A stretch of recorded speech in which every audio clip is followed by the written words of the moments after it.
મિત્રો બધી નવી પેટી 4 વ્હીલ ગાડીઓ છે આ ટ્રેનમાં ભરાય છે કાં તો ગાડીઓ અને આ કન્ટેનરમાં ભરાય છે કાં તો બધી 4 વ્હીલ ગાડીઓ હોય પેટી ઓ મિત્રો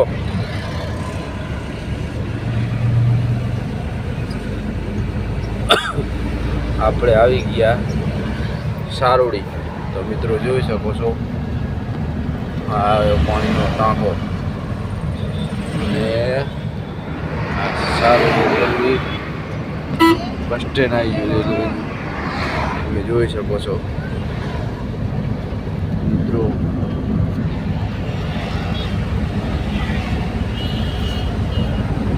છે ટાંકો પાણીનો ટ્રેન આ બીજી ટ્રેન પડી છે પેલી બીજી હતી આ બીજી ટ્રેન છે ગાડીવાળો સાઈડ હાલતો નથી